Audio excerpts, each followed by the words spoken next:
quarta-feira, 13 de maio, nosso combate de todo dia está no ar.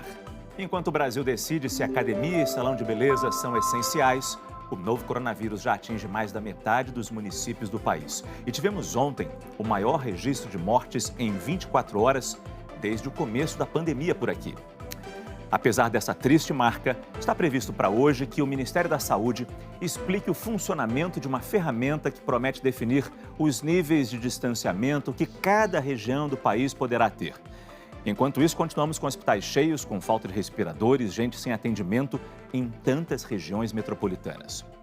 A gente tenta entender por que o número de jovens com as formas graves da doença está crescendo e quanto tempo o vírus pode ficar flutuando no ar em gotículas de saliva. A sua pergunta é importante para a gente fazer esse programa. Escreva pelas redes sociais com a hashtag PerguntaCorona. Tudo junto, Pergunta Corona. Hoje eu converso com os infectologistas Camila Almeida e Marcelo Litvok. O Brasil atingiu ontem o maior número de mortes diárias por Covid-19. Foram 881 vítimas, mostrando que a doença continua avançando no país. Nós temos aqui os casos de óbito dia a dia. Desde a primeira morte, eu sempre gosto de repetir, no dia 17 de março, a gente foi vendo o crescimento desses casos. Nós temos os saltos nos gráficos, 200, 400, 600, 700 e ontem chegamos a 881 registros de óbitos por Covid-19 no Brasil, uma alta de mais de 122% em relação ao dia anterior. É claro, levando em consideração que nós temos esse aumento, especialmente porque nos finais de semana, sábado e domingo, os registros caem. Então, existe uma compensação. Mas o que a gente percebe é que há uma ascensão da casa dos 600, fomos para 700, agora atingimos 800, mais de 800 casos em um só dia, registrados em um só dia. E nós temos também os números totalizados pelas secretarias estaduais de saúde. Neste momento, casos confirmados da doença, 178.214.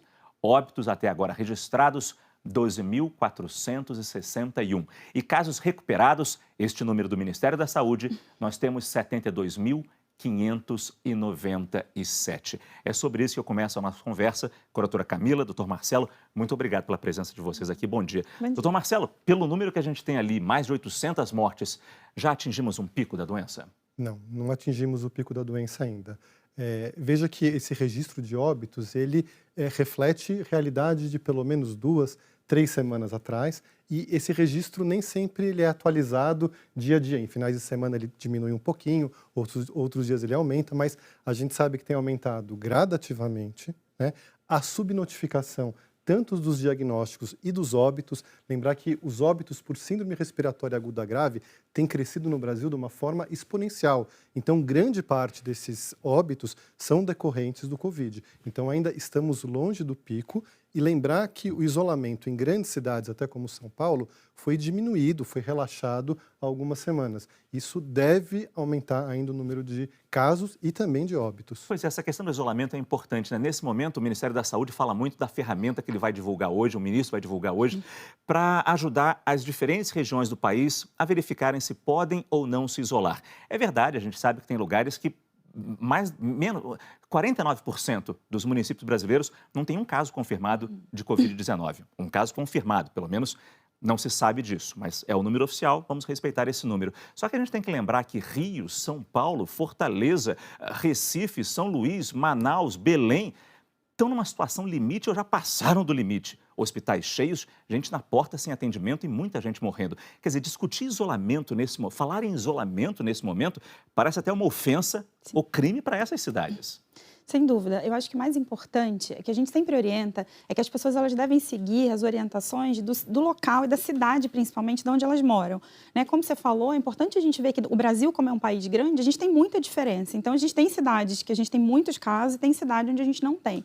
E isso tudo, essa questão do isolamento, né, quando o governo vai falar sobre isso, são várias variáveis que a gente usa para estipular o quanto a população tem que se isolar, né? O potencial de transmissão da doença, quantos casos a gente tem naquele local, né? O tanto que as pessoas estão seguindo e respeitando o isolamento e, principalmente, Márcio, o número de leitos de UTI que a gente tem disponíveis em cada local. Sim. Então, obviamente, a realidade que a gente tem aqui na cidade de São Paulo e do Rio, por exemplo, não vai ser igual a outras cidades onde a gente não tem caso. Então, o que a gente diz é que a gente não pode fazer uma recomendação geral para o Brasil, né? A gente tem muito que avaliar os estados, as cidades. Então, as pessoas elas devem seguir principalmente a recomendação local dos seus estados e das suas cidades, para elas verem como elas têm que se portar em relação à liberação ou não do isolamento nessas situações. Pois é, aliviar o isolamento nesses locais que eu falei, definitivamente, eu acho que a gente não tem tão cedo uma visão. Aqui em São Paulo, por exemplo, eu acho que não vai ser tão cedo que a gente vai poder falar quando, com uma data marcada, para se aliviar o isolamento. Você tem que saber como é que está o crescimento de casos e a questão dos leitos também. Sim. Acho que não tem nenhuma data marcada para aliviar. Pelo contrário, acho que a gente talvez tenha que reforçar o isolamento. Veja, os hospitais públicos da cidade de São Paulo, do estado de São Paulo, estão trabalhando com relação à ocupação de unidades de leitos de unidades de terapia intensiva com uma lotação de 85%, 90%. Quer dizer, hoje não tem cirurgia eletiva, os traumas diminuíram e, mesmo assim, são basicamente casos de Covid. Estamos chegando num limite para assistência para esses casos. Então, não há como discutir afrouxamento dessas medidas. Pois é, e a doença é grave e a gente tem aqui mais um número para abrir os olhos, particularmente de jovens e adultos que se acham fora do grupo de risco. O número de mortes entre as pessoas mais novas cresceu 10 vezes nos últimos 30 dias aqui no estado de São Paulo. Nós temos os números aqui no nosso telão. No dia 11 de abril, havia 100 mortos entre pessoas com menos de 60 anos no estado de São Paulo. No dia 11 de maio, esse número tinha aumentado 10 vezes, tinha subido para 1.004, uma variação de 1000%. Para comparação, a mortalidade entre os idosos, a faixa acima de 60 anos, cresceu 6 vezes no estado no mesmo período. Ontem foi registrada a morte de mais uma criança em São Paulo. O 4º caso, ela tinha 4 anos. A preocupação com as crianças também é muito grande nos Estados Unidos. Por lá, aumentou muito o número de casos de crianças internadas com uma síndrome inflamatória múltipla. Mais da metade tem entre 5 e 14 anos. E os médicos acreditam que o problema tenha relação com a Covid-19. Em Nova York, são mais de 90 casos até agora e 3 crianças morreram. Elas testaram positivo para o novo coronavírus ou tinham anticorpos, mas os sintomas não foram da Covid-19. O Dr. Howard Zucker, do Serviço de Saúde do Estado, explicou que esses pacientes não apresentam doença respiratória. As crianças tiveram problemas cardíacos, inflamação nos vasos sanguíneos, disse ele. A doença misteriosa foi registrada pela primeira vez na Europa, onde há cerca de 50 casos. Ela está sendo chamada de Síndrome Pediátrica Inflamatória Multissistêmica. As complicações são muito parecidas com as de uma doença rara, conhecida como Síndrome de Kawasaki. O médico Stephen Kearney, do Hospital Pediátrico da Universidade de Colômbia, diz que a diferença é que os pacientes entram em choque e que, por isso, a doença misteriosa tem sido mais grave do que a de Kawasaki. Além de Nova York, hospitais registraram casos semelhantes em outros 8 estados americanos e na capital, Washington. Os estudos feitos até agora mostram que as crianças apresentaram os sintomas dias depois de terem sido expostas ao novo coronavírus. A médica Jenny Newberger, da Associação Americana do Coração, explica que o fato de a doença ocorrer depois da infecção inicial pela Covid sugere que haja algo no sistema imunológico de alguns indivíduos que os deixa suscetíveis a reagir dessa maneira. A infectologista pediátrica brasileira Ana Muradas trabalha no Hospital de Nova York e afirma que, proporcionalmente à incidência da Covid-19, o número de casos da síndrome é baixo, mas a gravidade é alta. Por isso, é preciso ficar atento aos sintomas. Os mais comuns são febre, dor abdominal e no peito, cansaço e erupção na pele. A gravidade dessas doenças faz com que isso tenha que ser diagnosticado extremamente rápido e tratado com um nível de qualidade de CTI para que a criança possa sobreviver e sair bem. Doutora Camila também é infectologista e cuida de muitas crianças também. Tem visto essa tal doença misteriosa por aqui também, doutora Camila? Por aqui a gente ainda não viu, Márcia, essa doença no momento. Acho que o que chama atenção, né, é importante a gente dizer, que a gente ainda não sabe muito bem como isso se comporta. Então, acho que todos os pediatras, né, quem trabalha com pediatria, a gente começou a ficar preocupado de receber esses reportes aí que a gente viu, né, do Reino Unido e dos Estados Unidos, dizendo dessa manifestação atípica, que eram crianças que elas não evoluíam com quadro pulmonar, que é o que a gente gente costuma ver em outras faixas etárias, né, com as manifestações clássicas que a gente conhece de quadro gripal do Covid, mas que elas estavam apresentando essa síndrome, que era uma coisa totalmente estranha, que parecia com essa doença que a gente já conhece, que é a doença de Kawasaki, né, que, como foi dito na reportagem, ela é uma doença que ela causa uma vasculite. A vasculite, ela é uma inflamação que a gente tem dos vasos. E o que preocupa nessa doença é que ela pode causar a inflamação dos vasos do coração, principalmente da artéria coronariana. E a criança pode evoluir com inflamação do coração, insuficiência cardíaca. E associado a isso, eles viram que a criança evoluía com essas inflamações cardíacas, com esse quadro de vasculite e outros sintomas que não tinham nada a ver com o quadro respiratório, como, por exemplo, como foi dito, né, dor abdominal, a criança tinha febre persistente, manchas na pele que descamavam. Então, lembrando muito essa doença que já era conhecida nossa, que é a doença de Kawasaki.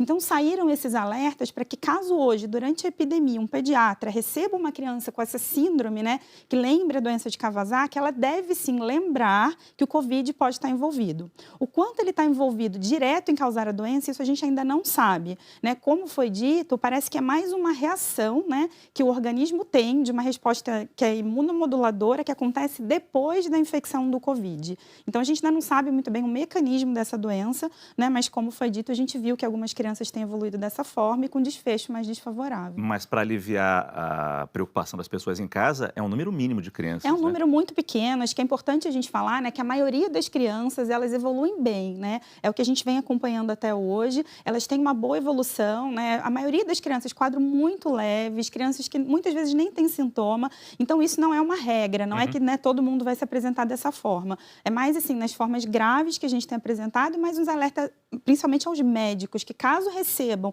uma criança nessa condição, elas devem lembrar que o Covid pode estar envolvido. É o mesmo tipo de alerta que a gente faz, por exemplo, para os jovens. É uma doença de velho, é uma doença que está pegando os chineses velhos, está matando os italianos velhos, mais idosos, mas a gente vê que jovem também pode pegar, especialmente os obesos. Essa combinação está sendo muito dura e mostrando que a doença pode pegar qualquer um de nós. Não, sem dúvida. Eu acho que a gente está aprendendo com a doença, uma doença relativamente nova. E acho que o mais importante está nessa reportagem mostrando que é uma doença sistêmica, não é só um quadro gripal. Você tem vários órgãos que podem ser acometidos.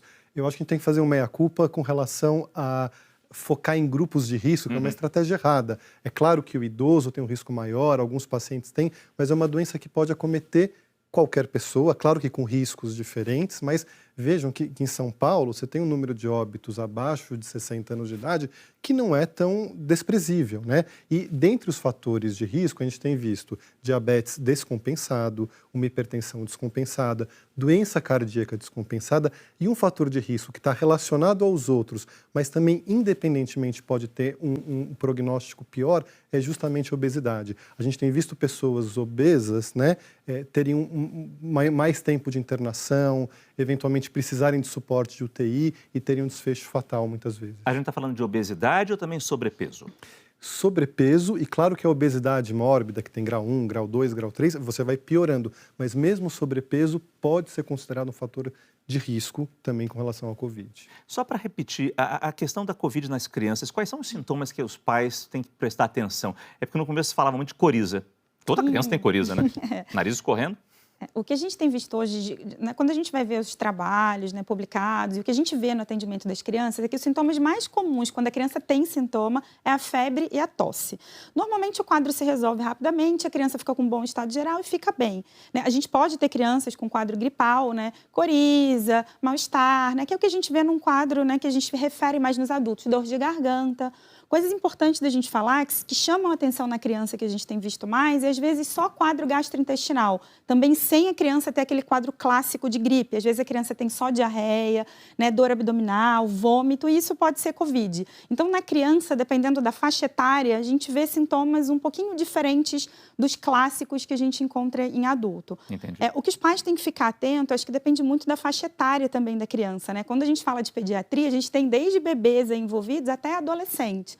Então, claro, crianças, o que os estudos mostram também é que, às vezes, principalmente bebês menores de 1 ano, a criança pode ter só febre e isso pode ser Covid. Então, essa população, principalmente crianças menores de 6 meses, menores de 1 ano, os pais, eu acho que qualquer sintoma febril tem que levar para procurar atendimento, e principalmente sinais que refiram, né, cansaço, falta de ar, observar se a criança tem esse tipo de sintomas. A gente sempre recomenda aqui no nosso programa, todo dia, o uso de máscaras. Elas ajudam a bloquear as gotículas de saliva que transmitem o novo coronavírus.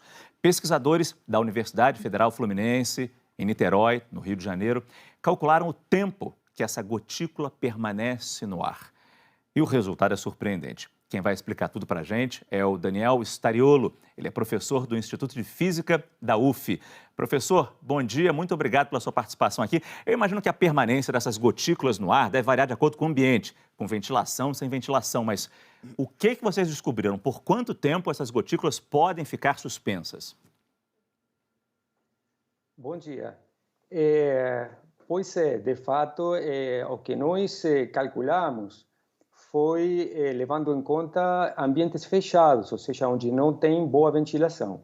E o resultado nosso, a primeira coisa que podemos dizer é que a ventilação é fundamental. Porque em ambientes fechados, né, como num elevador ou numa sala de hospital, mesmo em um supermercado onde não tem boa ventilação, quando a gente respira ou quando a gente espirra, né, emite muitas gotículas, né, de saliva de tamanhos muito diferentes. As maiores, elas caem muito rápido, né, para o chão e, obviamente, são as que a gente enxerga, né, e são as perigosas, obviamente.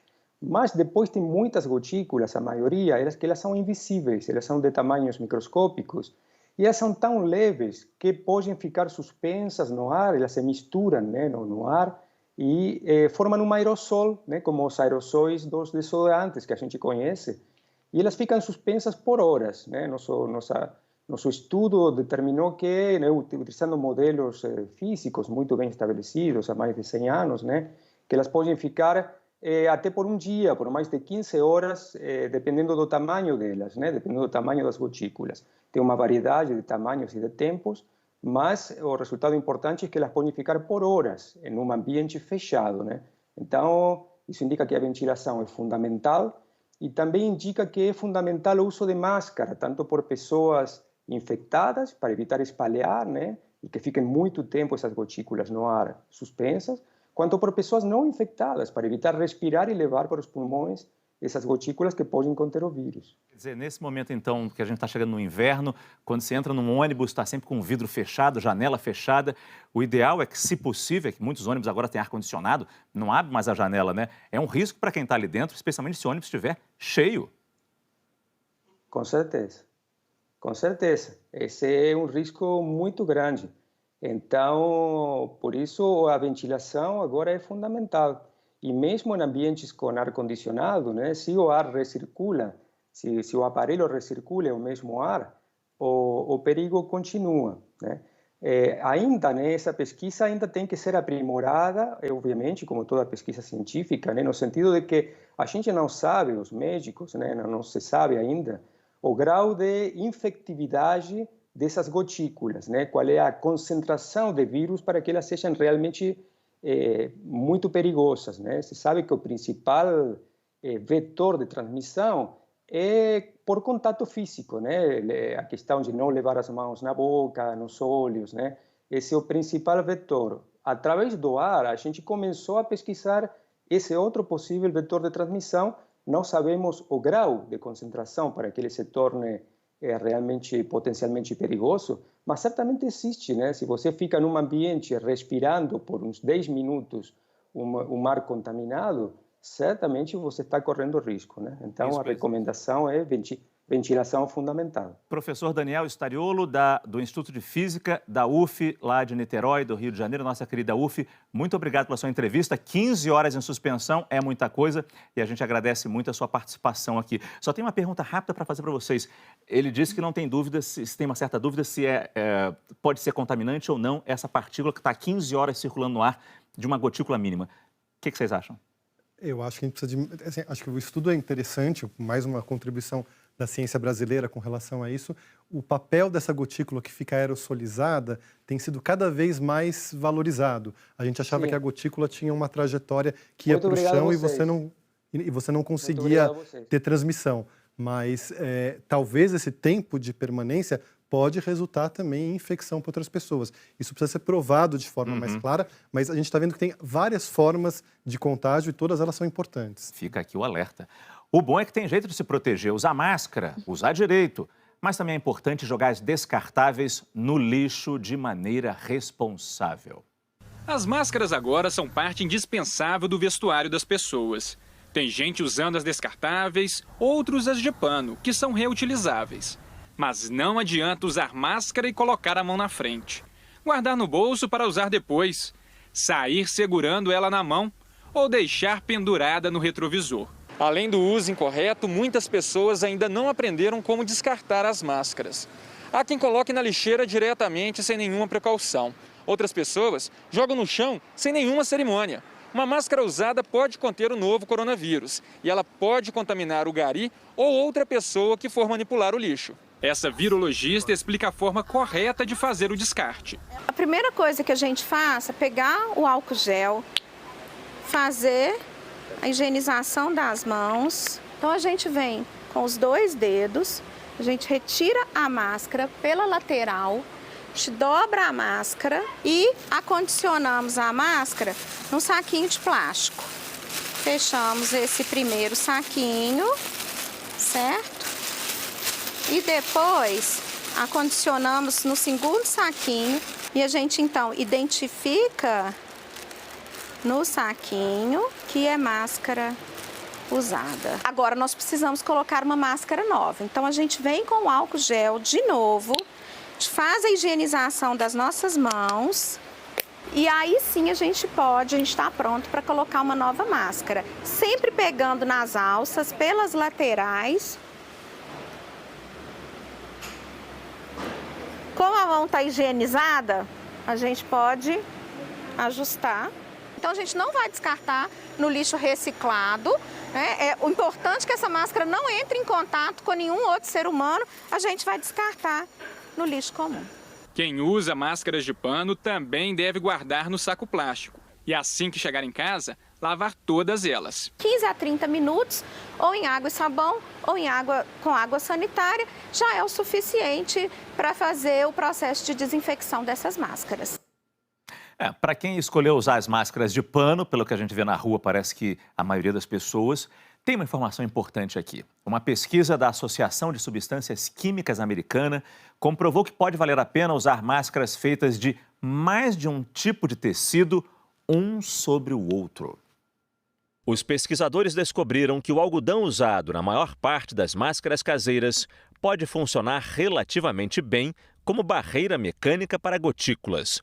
Partículas menores, como as da respiração normal, só são completamente contidas por tecidos com filtro eletrostático, que absorvem menos água.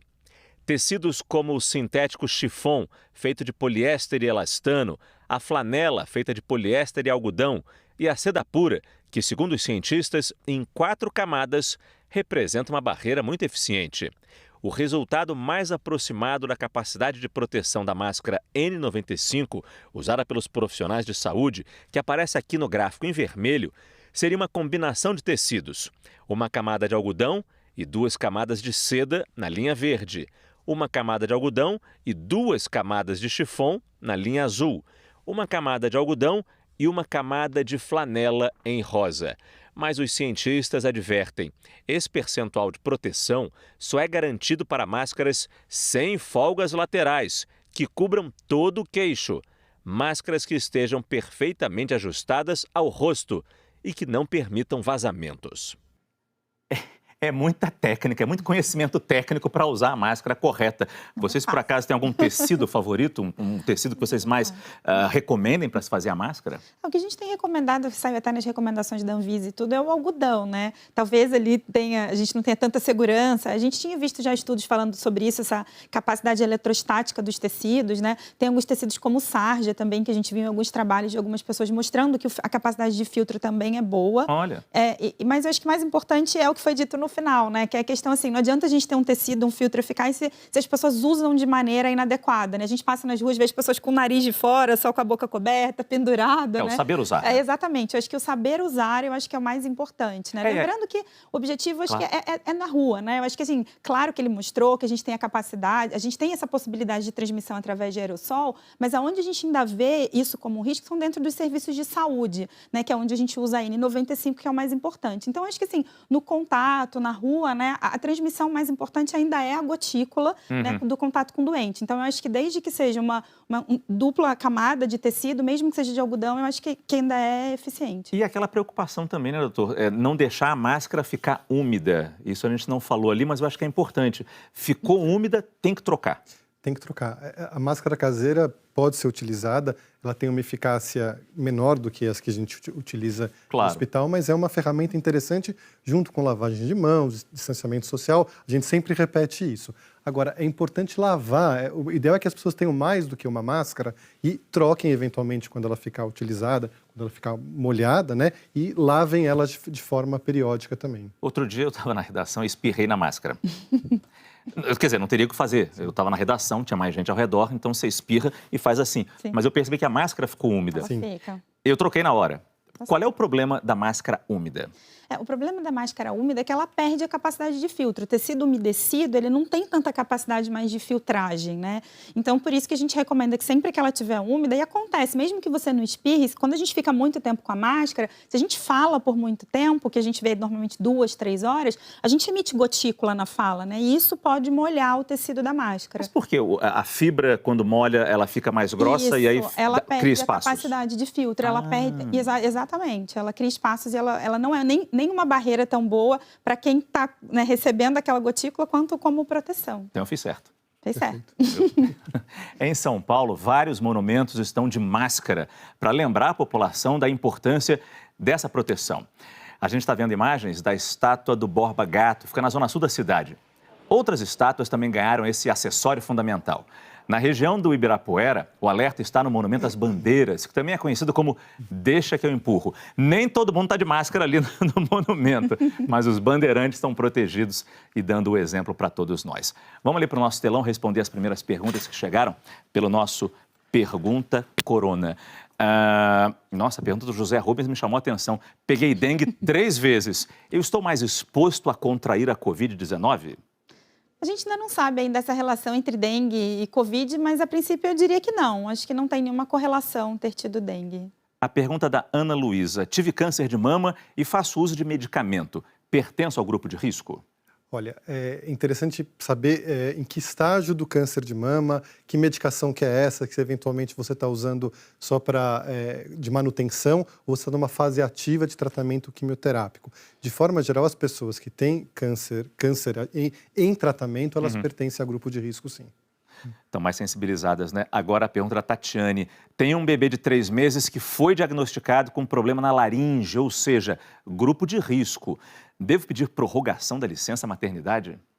Acho que é difícil, Tatiane, só com essas informações a gente dizer, porque precisava ver melhor. As crianças, em geral, elas não são grupo de risco, né? E doença na laringe fica muito difícil a gente falar se é ou não grupo de risco para a doença por Covid. A pergunta do Francisco. Como proceder dentro do avião a partir de agora? Olha, Francisco, a gente tem que entender que não é hora de voltar a fazer nenhum tipo de voo. Eu acho que para você voar em voos comerciais tem que ter algum motivo muito importante. Mas, de forma geral, se for inadiável, você vai ter que utilizar máscara, você vai ter que fazer lavagem de mãos e tomar todo cuidado. Até porque tem um ar recirculando lá que tem um risco de contaminação bastante importante, né, na aeronave. Pergunta da Andréa. Tenho visto vídeos de pessoas afirmando que a ventilação mecânica não ajuda os pacientes como era imaginado no começo da pandemia. Isso é verdade? Não, André, acho que isso não é verdade, né? Acho que não só a ventilação mecânica ela ajuda, como ela salva a vida da pessoa, né? O Covid, ele leva a insuficiência respiratória e a pessoa não é capaz mais de respirar sozinha. Então, é super necessário um suporte respiratório para ajudar a pessoa, enfim, até salvar a vida, né? Doutor Marcelo? Não, é só para fazer uma complementação, a gente não tem dúvida que o que está tirando as pessoas com relação a casos graves de Covid é uma terapia intensiva que saiba ventilar, utilizar um ventilador não invasivo. Isso é o oxigênio e a forma de administrá-lo que salva a pessoa. Não tem nenhuma droga mágica, né? Principalmente, há 2 meses atrás a gente falava da cloroquina. A cloroquina não há evidência que ela realmente tem alguma eficácia em desfecho de mortalidade e dias de UTI. Então, a gente ainda está esperando por uma estratégia, por uma droga melhor. Enquanto isso, a ventilação salva vidas, sim. Talvez seja a questão da hora de usar a respiração artificial, que pode causar lesões, sim, né? Sim. E a dose certa, como fazer isso. E a gente tem que confiar nos médicos para isso, é claro. A gente faz um rápido intervalo comercial e já volta com outras perguntas, dúvidas no nosso combate. Até já.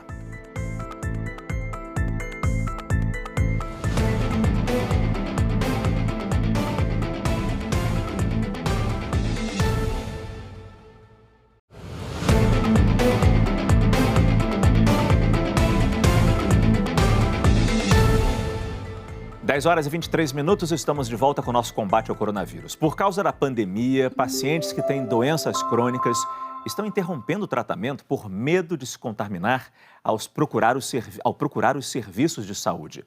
Isso está preocupando muitos médicos. Ainda bem que alguns hospitais estão se organizando para separar o fluxo da Covid-19 das outras doenças.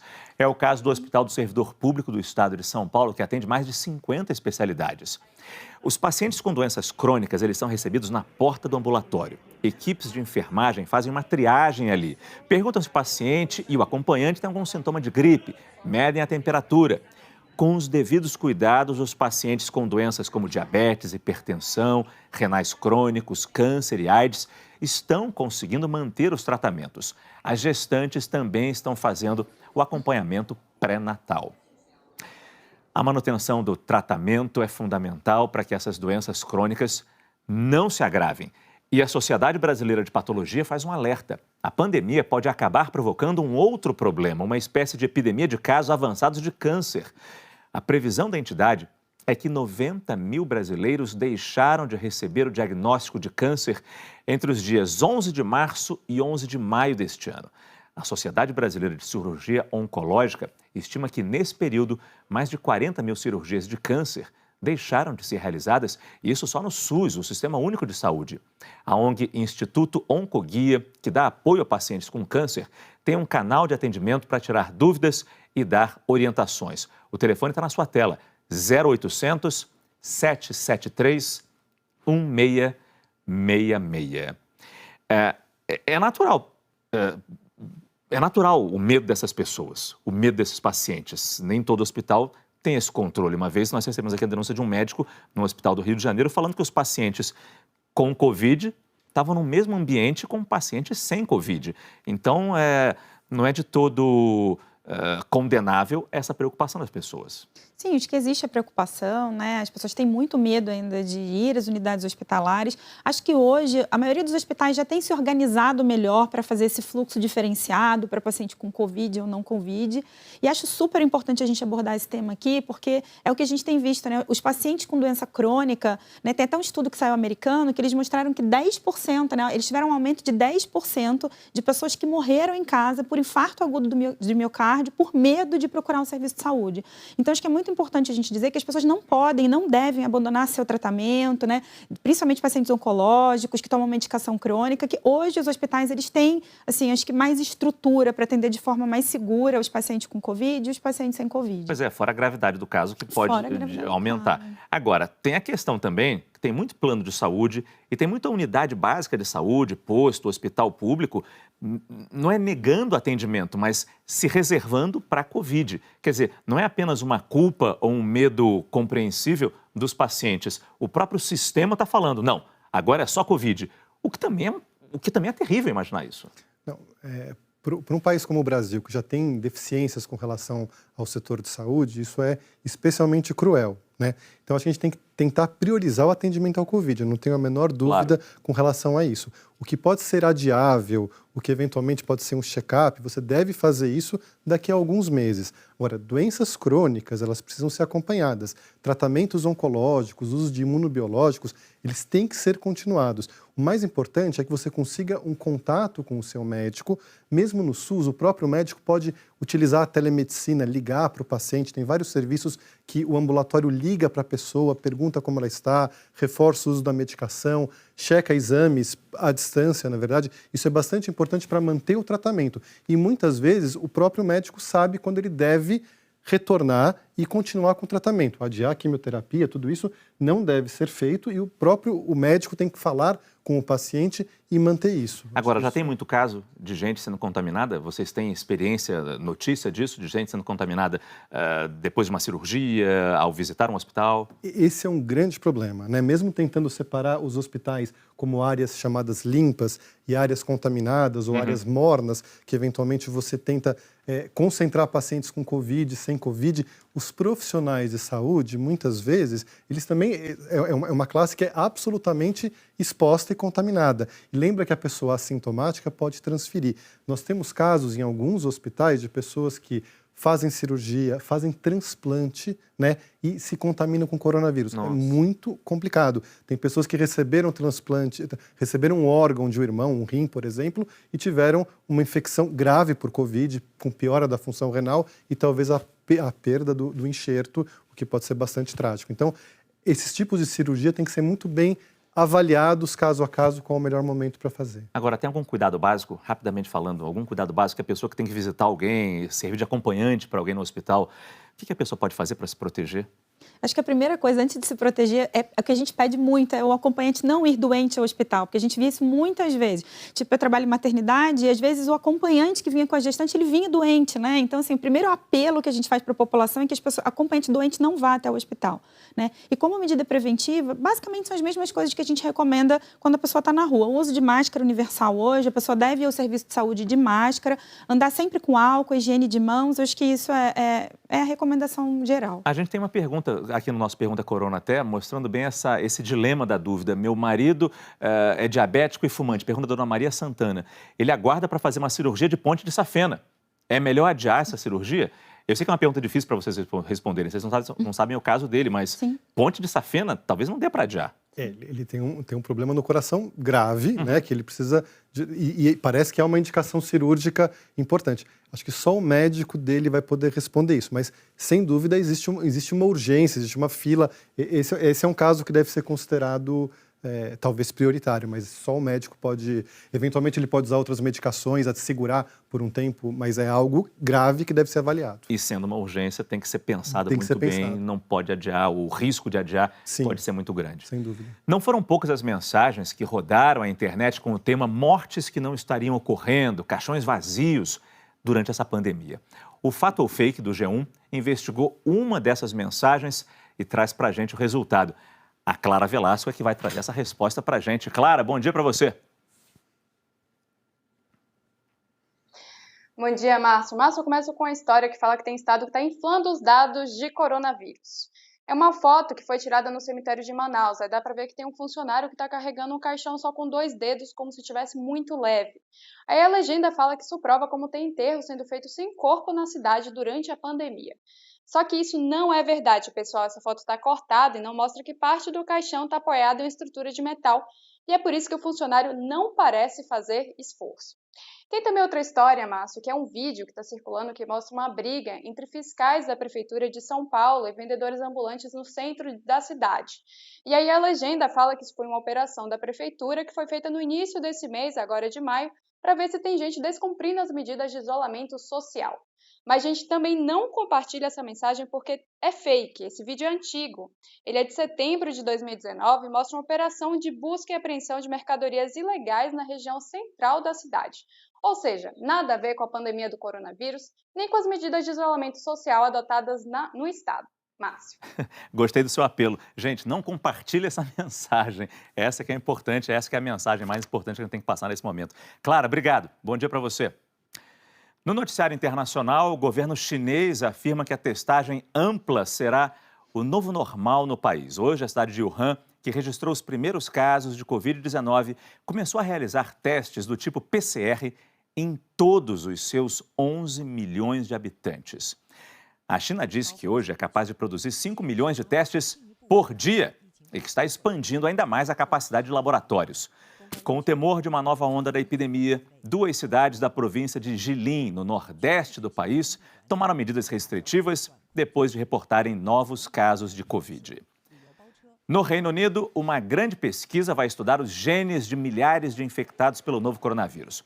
O objetivo é responder uma pergunta que nos fazemos diariamente. Por que a doença mata rapidamente certas pessoas, enquanto provoca apenas sintomas leves em outras?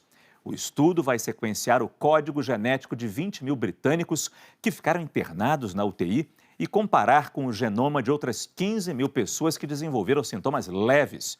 Com isso, os cientistas acreditam que poderão criar novas terapias para reduzir os danos da doença e talvez prevenir novos surtos. A Associação Internacional de Transporte Aéreo e o Conselho Internacional de Aeroportos estão traçando um novo protocolo para a retomada de voos em todo o planeta. Entre as regras propostas estão controle de temperatura dos passageiros, a limpeza extra das aeronaves, a obrigatoriedade do uso de máscaras e também o respeito ao distanciamento entre os passageiros. O documento ainda ressalta que não será uma única medida que irá diminuir os riscos das retomadas das viagens aéreas. Já estamos aqui no telão para responder novas perguntas que chegaram pelo Pergunta Corona. Pergunta da Sueli. Uma pessoa que testou positivo ainda pode contagiar outras pessoas 19 dias depois do surgimento dos sintomas? Olha, aparentemente não sabemos ainda essa resposta, né? A gente sabe de pessoas que excretam o vírus mais prolongado, mas o quanto esse vírus é infectivo a gente ainda não sabe. Uma pessoa curada da Covid-19 requer ainda mais cuidados que uma pessoa que ainda não contraiu a doença? É a pergunta da Valéria. Curou? Curou, a priori, curou, na verdade, né? Eu acho que ela pode ter alguma sequela, a depender da gravidade, isso é raro, isso é muito raro. Agora, se ela vai se infectar novamente, é outra dúvida que nós também temos, mas provavelmente não. A resposta, pelo menos até hoje, é que não. A dúvida da Alessandra é de muita gente, e já falamos muito aqui. Estava com sintomas da Covid-19, passei 14 dias em isolamento. Já posso ter contato com a minha família sem me preocupar? Alessandra, teoricamente você pode ter contato, que a gente pede só para você observar se mesmo passando esse período dos 14 dias, você ainda tem sintoma. O que a gente tem visto é que as pessoas que ainda estão sintomáticas, elas ainda podem excretar o vírus e às vezes transmitir a doença. Mas se a pessoa está 14 dias já sem febre, e clinicamente bem, sem tosse, diminuição dos sintomas, teoricamente a possibilidade dela transmitir é muito pequena. A gente faz mais um rápido intervalo comercial e já volta com o nosso combate. Até já.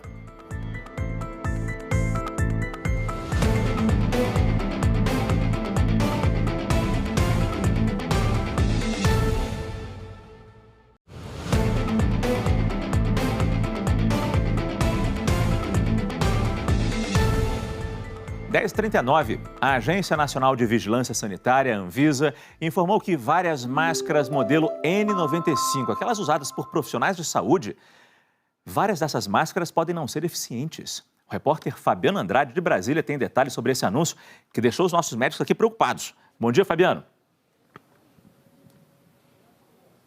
Bom dia para você, Márcio. Bom dia para todo mundo ligado no combate ao coronavírus. Essa decisão da Anvisa foi tomada com base em uma análise feita pelo Instituto de Saúde Ocupacional dos Estados Unidos, que reprovou pelo menos 51 modelos de máscaras N95, todas de fabricantes chinesas. Segundo essa avaliação, essas máscaras não tinham a filtragem adequada e estavam sendo utilizadas também aqui no Brasil por profissionais de saúde. Por isso, a Anvisa decidiu interditar cautelarmente a autorização para que profissionais de saúde usem essas máscaras desses modelos específicos que estão lá na portaria da Anvisa. Para que elas sejam autorizadas para profissionais de saúde, é preciso que a fabricante apresente um selo do Inmetro, de uma empresa credenciada pelo Inmetro, atestando que ela tem essa filtragem de pelo menos 95% das partículas. E as fabricantes devem informar no rótulo que as máscaras não têm a filtragem adequada enquanto não apresentarem esse selo do Inmetro.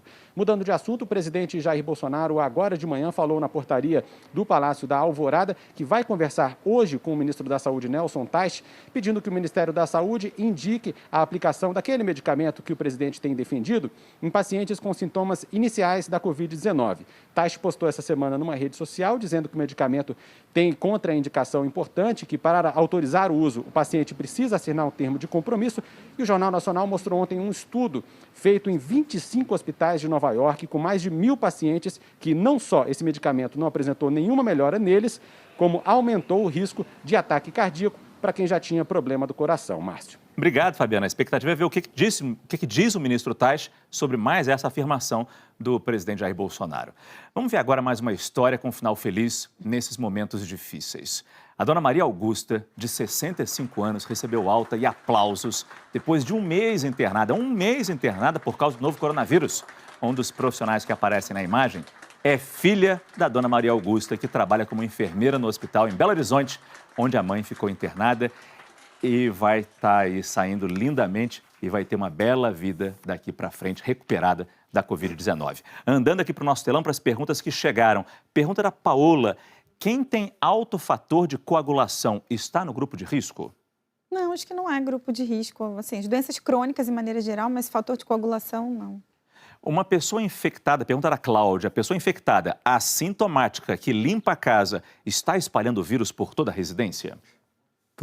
Provavelmente sim, a gente não sabe o quanto ela está espalhando, mas ela está disseminando o vírus pela residência. Talvez numa taxa menos alta do que uma pessoa francamente sintomática, mas ela transmite sim. Então o ideal é usar máscara, talvez, para fazer esse trabalho. Usar máscara.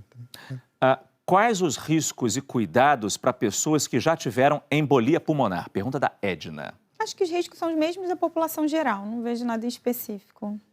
A Carla, uma amiga está com Covid-19 em isolamento, mas vive numa casa com outros familiares. Como limpar de maneira segura essa casa? É indicado dedetizar? Não, dedetizar não precisa, na verdade. Mas, assim, o ideal é que ela fique no quarto em isolamento, utilize álcool a 70% nas superfícies, evite o contato social. É difícil numa casa depender, né, da arquitetura da casa. Então, acho que seria basicamente isso. E separar copos e talheres, né? Sim.